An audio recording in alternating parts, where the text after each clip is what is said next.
जय हिंद बच्चों। Class science NCERT class science की हम लोग चैप्टर 4 देखेंगे। चैप्टर 4 है हीट, है ना। आइए बात करते हैं व्हाट इज द हीट। देखिए, हीट जो है वो एक तरह का एनर्जी है। Heat is the form of energy which makes any object hot और कोल्ड, है ना। जो किसी भी चीज़ को ठंडा या गर्म करने का काम करता है उसको हीट बोलते हैं, है ना। अब दूसरा है what is the temperature. Temperature किसको बोलते हैं कि the measure of degree of hotness of an object, है ना।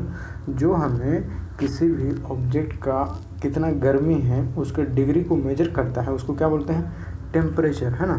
टेम्परेचर जो है our sense of touch is not always reliable guide to the degree of hotness of an object. देखिए मतलब क्या हुआ कि टेम्परेचर का यूज क्यों करते हैं, क्योंकि हम लोग ये नहीं बता सकते ना कि किसी भी बॉडी को छू कर बता सकते हैं कितना गर्म है कितना ठंडा है ना, बहुत ज़्यादा हॉट है बहुत ज़्यादा कोल्ड है। We are not able to assure accuracy of any substance temperature, है ना। तो उसके लिए हम लोग एक डिग्री यूज करते हैं, मीटर यूज करते हैं, है ना। तो वो किसके द्वारा हम किसी भी ऑब्जेक्ट का टेम्परेचर को मेजर करते हैं। तो जिस ऑब्जेक्ट के द्वारा हम किसी भी ऑब्जेक्ट का टेम्परेचर मेजर करते हैं उसे आप अच्छे से जानते होंगे, उसको क्या बोलते हैं, थर्मामीटर बोलते हैं, है ना। थर्मामीटर जो है वो क्या हो गया, तो अब व्हाट इज द थर्मामीटर, इसका क्या डेफिनेशन हो सकता है। Thermometer is a device use for measuring temperature. क्या करता है कि थर्मामीटर एक ऐसा डिवाइस है जो टेम्परेचर को मेजर करने का काम करता है ना। अब देखिए हम लोग टेम्परेचर घटता है या बढ़ता है क्यों, heat is the cause of temperature, है ना। तो अगर बोलते कि ये ऑब्जेक्ट बहुत ज़्यादा गर्म है, ये ऑब्जेक्ट बहुत ज़्यादा ठंडा है, इसका क्या मतलब हुआ, क्योंकि उस ऑब्जेक्ट का टेम्परेचर बहुत ज़्यादा बढ़ गया है तो इसीलिए उसका हीट बहुत ज़्यादा गर्म है। अगर किसी ऑब्जेक्ट का टेम्परेचर बहुत घट गया है तो इसका मतलब क्या होगा कि वो ऑब्जेक्ट बहुत ही ज़्यादा ठंडा है। देखिए यहाँ पर रख दिया है कि clinical thermometer. What is the meaning of clinical thermometer, आप समझ गए हो। क्लिनिकल मतलब जैसे क्लिनिक बोलते हैं ना कि चलो जी आपका तबीयत ठीक नहीं है तो क्लिनिक चलते हैं, डॉक्टर के पास चलते हैं ना।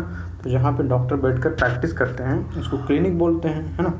और हॉस्पिटल भी बोलते हैं, है ना। तो उस थर्मामीटर को हम लोग क्या बोलते हैं, क्लिनिकल थर्मामीटर बोलते हैं। देखिए clinical thermometer use to measure our body temperature. जिस थर्मामीटर का यूज करके हम अपना शरीर के टेम्परेचर को नापते हैं उसको क्लिनिकल थर्मामीटर बोलते हैं। The range of the thermometer is from 35 degree to 40 degree Celsius, है ना। देखिए यहाँ पर 40 पहले डिग्री सेंटीग्रेड बोलते थे, है ना, अब इसको डिग्री सेल्सियस बोलते हैं, ठीक।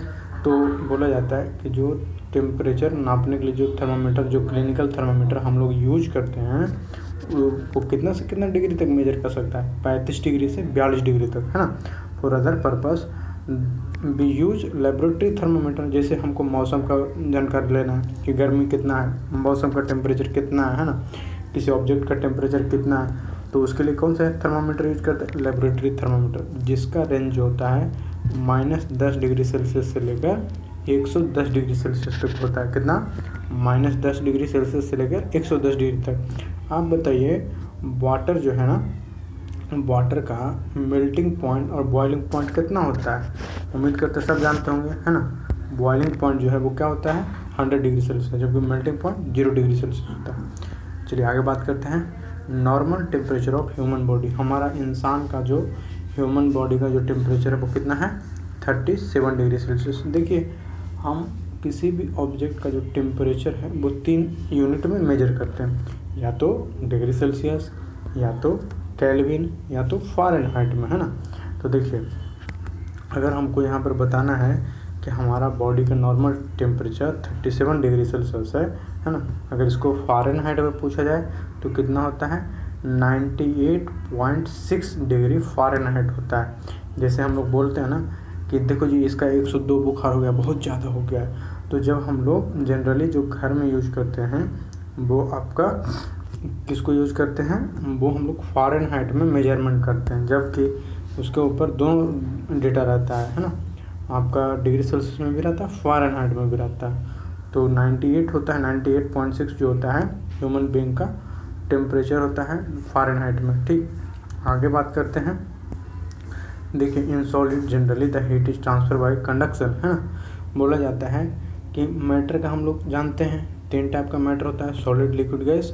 वो बात अलग है कि आगे के क्लास में आप चल के पढ़िएगा कि जो मैटर है ना वो 5 प्रकार का होता है, सॉलिड, लिक्विड, गैस और प्लाज्मा स्टेट होता है उसका चौथा, और पांचवा होता है बोस-आइंस्टीन कंडेंसेट पार्टिकल, है ना, बोस-आइंस्टीन कंडेंसेट पार्टिकल पांचवा मैटर का फॉर्म है ना, पांचवा स्टेट है।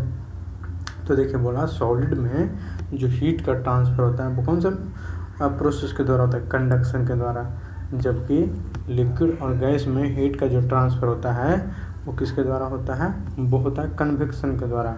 जबकि अगर हीट का ट्रांसफ़र एक जगह से दूसरा जगह स्पेस में हो रहा है या फिर हीट का ट्रांसफ़र होने के लिए कोई भी मटेरियल मीडियम का ज़रूरत नहीं है, तो है ना, तो वहाँ पर कौन सा प्रोसेस होगा, रेडिएशन से। ठीक है, जैसे सन से अर्थ पर जो हीट आ रहा है, सन से हमको लाइट भी मिलता है और साथ ही साथ हीट भी मिलता है। तो सन से अर्थ पर आने के बीच में बहुत सारा बीच में ऐसा क्या है, स्पेस है, मतलब वहाँ पे कोई भी एयर नहीं है, कोई भी गैस नहीं है, कोई भी मीडियम नहीं है। तो कौन सा मीडियम से सन से अर्थ पर लाइट आ रहा है, वो हीट आ रहा है, वो आ रहा है रेडिएशन के थ्रू। ठीक है, देखिए the material which allow heat to pass through them easily are conductor. देखिए अब यहाँ पर बोलते हैं कि कंडक्टर ऑफ हीट या इंसुलेटर ऑफ हीट। तो किसको बोलेंगे, कंडक्टर ऑफ हीट, जो ऑब्जेक्ट जिससे आसानी से हीट का पास हो जाए, है ना, हीट पास हो जाएगा उसको बोलेंगे कंडक्टर ऑफ हीट। और जिस ऑब्जेक्ट से हीट आसानी से पास नहीं हो या हीट पास ही ना हो उसे बोलेंगे इंसुलेटर ऑफ हीट, है ना। फिर देखिए यहाँ पर फिर दिया है आपका क्लिनिकल थर्मामीटर और लेबोरेटरी थर्मामीटर। थर्मामीटर दो टाइप का होता है।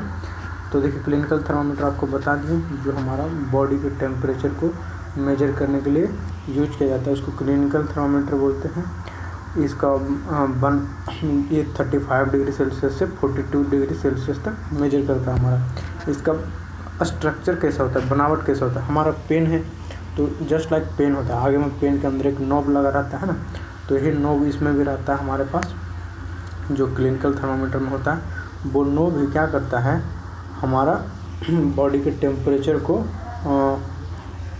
ट्रांसलेट करता है, जो उस थर्मामीटर क्लिनिकल थर्मामीटर के अंदर में जो रहता है मरकरी उस तक, है ना।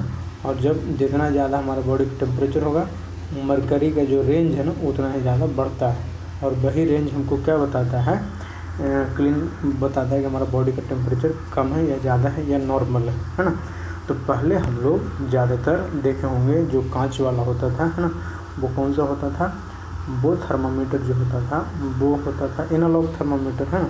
लेकिन अब तो डिजिटल थर्मामीटर आ गया है ना। आप उसमें स्विच दबाइए, ऑन हो जाएगा, फिर लगाइए, फिर जब वो मेजर कर लेता है आवाज़ करने लगता है, फिर हम उसको आसानी से चेकआउट कर लेते हैं, है ना। फिर देखिए लेबोरेटरी थर्मामीटर। लेबोरेटरी थर्मामीटर बता दिए हैं, है ना, जो इंसान के बॉडी के अलावा, है ना, किसी दूसरे भी ऑब्जेक्ट का टेम्परेचर को मेजर करने का काम करता है, उसे लेबोरेटरी थर्मामीटर बोलते हैं। और लेबोरेटरी थर्मामीटर जो होता है वो -10 डिग्री सेल्सियस से लेकर 110 डिग्री सेल्सियस तक मेजर करने का काम करता है। ठीक है, उसके बाद है आपका, देखिए यहाँ पर बोलता है कि हमारा हीट का ट्रांसफ़र समुद्र से ज़मीन पर या ज़मीन से समुद्र में कैसे होता है ना। तो देखिए जब हवा समुद्र से आपका ज़मीन की तरफ चलता है तो उसको सी ब्रिज बोलते हैं, है ना। क्या बोलते हैं, सी ब्रिज या समुद्री समीर बोलते हैं। ठीक है, और जब लैंड से ज़मीन सी की तरफ चलता है तो उसको लैंड ब्रिज बोलते हैं, या फिर बोलते हैं स्थलीय समीर बोलते हैं। ठीक है, तो देखिए क्या होता है, हमेशा लैंड जो है ना वो वाटर के रिस्पेक्ट में जल्दी गर्म होता है। तो देखिए जब क्या कैसे होता है, लैंड जो है वाटर के रिस्पेक्ट में जल्दी गर्म हो गया, तो दिन में तो सन आता है, सन दिन में आया तो जल्दी ज़मीन गर्म हो गया, और समुद्र लेट से गर्म हुआ, है ना। तो हमेशा देखिए जो हवा है ना वो ठंडा जगह से गर्म जगह की तरफ फ्लो करता है, किधर, ठंडा जगह से गर्म जगह। तो देखिए दिन में ज़मीन जल्दी गर्म हो गया, और आपका जो है समुद्र है वो गर्म नहीं हुआ है, तो समुद्र से हवा किधर चलेगा, ज़मीन की तरफ चलेगा। लेकिन रात में क्या होगा, उल्टा होगा, रात में ज़मीन है जो बहुत जल्दी ठंडा हो जाएगा, लेकिन समुद्र धीरे धीरे ठंडा होगा। समुद्र का क्या होगा, गर्म ज़्यादा होगा, तो हवा ज़मीन से समुद्र की तरफ चलेगा, है ना। तो यही कारण है कि जो समुद्र के किनारे रहने वाले लोग होते हैं उनको सालों भर एक ही जैसा मौसम फील होता है ना, क्योंकि ये जो दिन में चलता है आपका समुद्र से ज़मीन की तरफ और रात में ज़मीन से समुद्र की तरफ जो हवा चलता है, ये वहाँ के टेम्परेचर को नॉर्मलाइज करने में हेल्प करते हैं। देखिए यहाँ पर पढ़ लेते हैं sea breeze. During the day land heats up faster than seas, warm air above the land rises and cold air from the sea takes its place, है ना। Warm air from the land moves toward the sea to complete the cycle, this process sea breeze from the sea to land. अभी बताए थे इसको, ध्यान सुने होंगे। हाँ, लैंड ब्रिज क्या हो गया, जो अभी चलेगा आपका रात में चलेगा, है ना, कहाँ से, ज़मीन से समुद्र की तरफ। At night the land cools faster than sea, क्योंकि नेचर होता है ज़मीन जल्दी ठंडा होता है और समुद्र देर से, है ना। फिर देखिए warmer air above the sea rises and the warm air is replaced by the colder air from the land producing a land breeze, है ना। फिर देखिए ट्रांसफ़र ऑफ हीट, अभी बताए थे कि हीट का जो ट्रांसफ़र होता है वो क्या होता है कि हीट फ्लोज फ्रॉम, हमेशा हीट का जो ट्रांसफ़र होता है ना वो हॉटर ऑब्जेक्ट से कोल्डर ऑब्जेक्ट की तरफ होता है। देखिए हम लोग क्या देखते हैं कि देखे होंगे आप कि अगर आप जाड़ा के दिन में किसी भी गर्म आदमी का हाथ पकड़ के, आपका हाथ ठंडा है तो आपका हाथ धीरे धीरे गर्म हो जाएगा, है ना, और उस आदमी का हाथ क्या हो जाएगा, धीरे धीरे ठंडा। ये तब तक होता रहेगा जब तक कि आपके बॉडी का टेम्परेचर और आपके दोस्त का या जिसका भी हाथ पकड़े हैं आप, उसका बॉडी का टेम्परेचर सेम नहीं हो जाए, है ना। तो ऐसा हम लोग करते हैं। तो हमेशा हीट का जो ट्रांसफ़र होता है वो हॉटर बॉडी से कोल्डर बॉडी की तरफ होता है, ठीक है। तब तक होता है जब तक कि दोनों ऑब्जेक्ट का टेम्परेचर सेम नहीं हो जाए, ठीक है। तो यहाँ पे हीट का जो ट्रांसफ़र होता है ना, ठीक है, वो 3 तरीक़ा से होता है। कौन कौन सा, पहला कंडक्शन, दूसरा कन्वेक्शन, तीसरा रेडिएशन, है ना। तो 3 तरीक़ा से होता है। कौन कौन तरीक़ा से, transfer of heat is through 3 way, conduction, convection and radiation. What is the conduction, देखिए जब हमारे पास हीट का ट्रांसफ़र होता है हॉट बॉडी से कोल्ड बॉडी में, है ना, लेकिन जब दोनों एक दूसरे के टच में रहता है तब उसको कंडक्शन बोलते हैं। तो ऐसा हो जाएगा किस में, सॉलिड में होगा। जैसे देखिए आप एक घर में मम्मी खाना बनाते हैं, है ना, तो मम्मी खाना बनाते हैं तो आप देखेंगे जो कढ़ाई होता है जिसमें हम सब्ज़ी बनाते हैं, तो उसको चलाने के लिए क्या होता है, हम लोग यूटेंसिल का यूज करते हैं। हम लोग उसको सामान्यतः क्या बोलते हैं, कलछू बोलते हैं, छोलनी बोलते हैं। I don't know what is it saying in English, so maybe you are understanding my feelings what I am trying to explain it, है ना। तो देखिए वहाँ पे क्या होता है कि जब वो चलाते हैं, कभी कभी गलती से कढ़ाई में छोड़ देते हैं तो पीछे वाला एरिया भी गर्म हो जाता है, लेकिन जब वो बाहर निकाल कर रखते हैं तो आगे वाला एरिया गर्म रहता है, पीछे वाला नहीं रहता। तो उसमें जो हीट का ट्रांसफ़र हुआ कि जहाँ पर हम लोग टच करते हैं कढ़ाई के अंदर, जो हमारा बड़ा वाला जो चम्मच होता है या कलछू होता है जो सब्ज़ी को चलाने के लिए यूज करते हैं, तो वहाँ पर कढ़ाई में हीट रहता है तो आगे वाला एरिया हीट हो जाता है, धीरे धीरे वो पीछे वाला एरिया को हीट कर देता है ना। तो ये जो तरीक़ा से वो हीट, या फिर कोई लंबा रॉड ले लीजिए, आगे वाला एरिया को क्या कीजिए, मतलब जहाँ पे आप गैस चूल्हा स्टार्ट कर दीजिए, है ना, एलपीजी का, वहाँ पे आप रख दीजिए, तो वो आगे वाला हीट होगा, धीरे धीरे वो पीछे को भी हीट कर लेगा। ये बात अलग है कि आगे वाले का हीट ज़्यादा होगा, पीछे वाला का हीट कम होगा, लेकिन वो गर्म कर देगा। तो ये जो रॉड के अंदर जो हीट का ट्रांसफ़र हुआ वो किस प्रोसेस हुआ, कंडक्शन के थ्रू। तो कंडक्शन किस में होता है, सॉलिड में होता है। अब आते हैं कन्वेक्शन। कन्वेक्शन जो होता है वो हमेशा किस में होता है, फ्लूइड में होता है ना।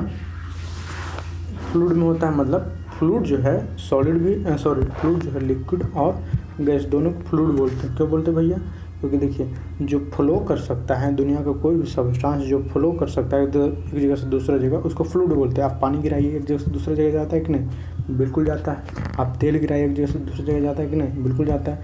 तो ऑयल और water is the example of fluid, आपका लिक्विड है ना, लेकिन ये फ्लूइड भी है क्योंकि फ्लो करता है एक जगह से दूसरी जगह। वैसे ही कोई भी गैस ले लीजिए, एक जगह से दूसरी जगह जाता है ना, तो लिक्विड और गैस दोनों फ्लो करता है ना। It shows the tendency of flowing, so that's why it is known as fluid, है ना।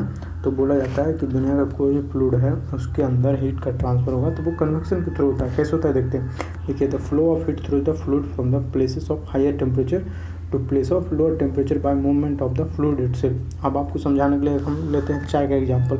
आपका मम्मी घर में चाय बनाती होंगे या कहीं भी आप दुकान में देखोगे चाय बनते हैं ना, तो चाय के अंदर जो पानी रहता है गर्म होता है। गर्म होने के बाद क्या होता है, वो ऊपर में आप बबल्स देखते हैं। तो क्या होता है जब कन्वेक्शन में क्या होता है कि जहाँ पर हीट एनर्जी मिल रहा है उसको, तो जो मोलिक्यूल या जो पार्ट्स गर्म हो जाएगा वो ऊपर की तरफ जाएगा, है ना, और ऊपर वाला जो लिक्विड होगा या गैस होगा वो ठंडा होगा तो वो नीचे की तरफ आएगा, है ना। तो ये क्या होगा, कन्वेक्शन बताएगा, है ना, कि नीचे वाला जो गर्म होगा ऊपर गया, ऊपर में जो ठंडा है सबस्टांस वो नीचे आया, है ना, तो कन्वेक्शन को शोज करेगा। अब तीसरा बताया था रेडिएशन। रेडिएशन में किसको बोलते हैं कि जब आपका हीट का जो ट्रांसफ़र होगा, है ना, वो किसके थ्रू होता है, हीट का जो ट्रांसफ़र हो रहा है वो आपका डायरेक्टली होगा, ठीक है।